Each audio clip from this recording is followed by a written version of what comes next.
Town ಹಾಲಲ್ಲಿ shooting ಮಾಡಬೇಕು ಅಂತಂದರೆ ಎಷ್ಟು ಖರ್ಚಾಗುತ್ತೆ ನಿಮಗೆ? ಯಾಕಂದರೆ ಸೆಂಟರ್ ಆಫ್ ದ ಸಿಟಿ ಎಲ್ಲದಕ್ಕೂ ಪರ್ಮಿಷನ್ ತೊಗೋಬೇಕು, ಮಸ್ಟ್ ಆ್ಯಂಡ್ ಶುಡ್. ಯಾಕಂದರೆ ಟ್ರಾಫಿಕ್ ಜಾಮ್ ಆಗುತ್ತೆ, ಪಬ್ಲಿಕ್ಸ್ ಕೂಡ ನಿಮ್ಮ ಮೇಲೆ ಸಿಟ್ಟಾಗೋ ಚಾನ್ಸಸ್ ಇರುತ್ತೆ.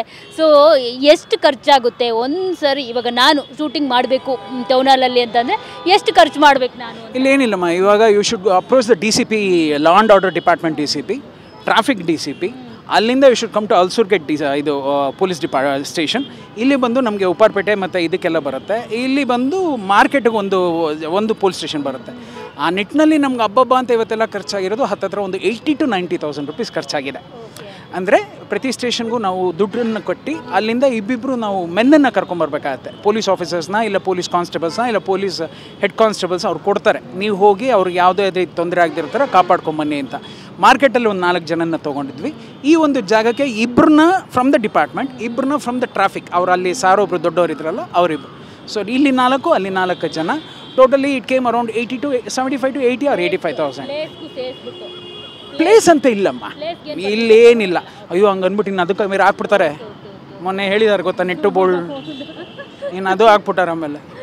ಸರ್, ಇವಾಗ ನೀವು ಒಂದು ಮಾತು ಹೇಳಿದ್ರಿ ಅವಾಗಲೇ, ಇದು ದರ್ಶನ್ ಅವ್ರಿಗೆ ಡೆಡಿಕೇಟ್ ಈ ಸಿನಿಮಾ ಅಂತ. ಯಾಕೆ ಅಂತ? ಐ ಲವ್ ದರ್ಶನ್ ಅಷ್ಟೇ. ನನಗೇನು ಅವ್ರ ಜೊತೆ ಸಿನಿಮಾ ಮಾಡಿಲ್ಲ, ಸಂಬಂಧಗಳಿಲ್ಲ. ಇವತ್ತು ಎಷ್ಟೋ ಚೆನ್ನಾಗಿ ಅದು ಒಳ್ಳೆಯ ಹಕ್ಕಿಯಾಗಿ ಹಾರಾಡ್ಕೊಂಡಿದೆ. ಎಲ್ಲ ಇದ್ರೂ ತಂಪತ್ತಲ್ಲಿ ನಾನು ಆಸೆ ಪಡ್ತೀನಿ ಚೆನ್ನಾಗಿರಲಿ ಅಂತ. I love Darshan sir, I love Sudeep sir, I love each and every one of our ಇದು ಇಂಡಸ್ಟ್ರಿ. ಎಲ್ಲ ಹೀರೋಸ್ನೂ ನಾನು ತುಂಬ ಇಷ್ಟಪಡ್ತೀನಿ.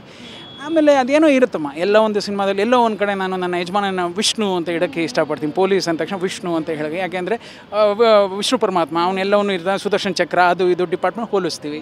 ಸಾಯಿ ಕುಮಾರ್ ಅಂದ ತಕ್ಷಣ ಅಗ್ನಿ ಅಂತ ಇದ್ವಿ. ಸೊ ಕಾಣದಿರೋ 4ನೇ ಇದಾಯಿತು ಅಂತಂದರೆ ಈಗ ಕಾಣೋ 4ನೇ ಪೊಲೀಸ್ ಅಗ್ನಿ ಅಂತ ಹೇಳಿ ಈ ಥರದ್ದೆಲ್ಲ ಒಬ್ಬೊಬ್ಬರು ಹೀರೋಗೂ ಒಂದೊಂದು ಎಲಿವೇಶನ್ ಬೇಕಾಗತ್ತೆ. ಆ ಥರ ಬಂದಾಗ ನನ್ನ ಹೀರೋಗೆ ದರ್ಶನ್ ಎಲ್ಲ ಒಂದು ಆ್ಯಪ್ಟ್ ಅಂತ ಕಾಣಿಸ್ತು. Because of his height, his personality, he looks very dynamic on the screen. ಚೆನ್ನಾಗಿದ್ದಾರಲ್ಲ, ಇದೊಂದು ಕೆಲಸ ಮಾಡೋಣ, ದರ್ಶನ್ ಅಂತ ನೇಮ್ ಮಾಡೋಣ ಅಂತ ಹೇಳಿ ದರ್ಶನ್ IPS ಅಂತ. ಒಂದು ಶೇಡ್ಗೆ ದಾಸ, ಇನ್ನೊಂದು ಶೇಡ್ಗೆ ದರ್ಶನ್. ದಾಸ character name, Darshan real name. ಯಾಕೆ ಅಂತ? ಯಾಕೆ ಕ್ಯಾರೆಕ್ಟರ್ ನೇಮೇ ತೊಗೊಳ್ಳಿಲ್ಲ? ಯಾಕಂದರೆ ದರ್ಶನ್ ಅವರು ಸಾಕಷ್ಟು ಪೊಲೀಸ್ ಆಫೀಸರ್ ಆಗಿ ಇದು ಮಾಡಿದ್ದಾರೆ, ಆ್ಯಕ್ಟ್ ಮಾಡಿದ್ದಾರೆ. ಸೊ ಹಂಗಿದ್ದಾಗ ಯಾವುದಾದ್ರೂ ಆ್ಯಕ್ಟಿಂಗ್ ಮಾಡಿರೋ ಪೊಲೀಸ್ ಕ್ಯಾರೆಕ್ಟರೇ ಇಡ್ಬೋದಾಗಿತ್ತು. ಯಾಕೆ ನೀವು ರಿಯಲ್ ನೇಮ್ ತೊಗೊಂಡ್ರಿ ಅಂತ? ಇಲ್ಲ, ಈಗ ನನಗೇನಾಗಿದೆ, ಫಸ್ಟು ಕೂಡ ಒಂದು ಕ್ಯಾರೆಕ್ಟರ್ ದಾಸ ಅಂತ ಒಂದು ಕ್ಯಾರೆಕ್ಟರ್ ಇದೆ. That is that. ಅದನ್ನು ಸಿನಿಮಾಟಿಕ್ ಆಗಿ ತೊಗೊಂಬಂದೆ.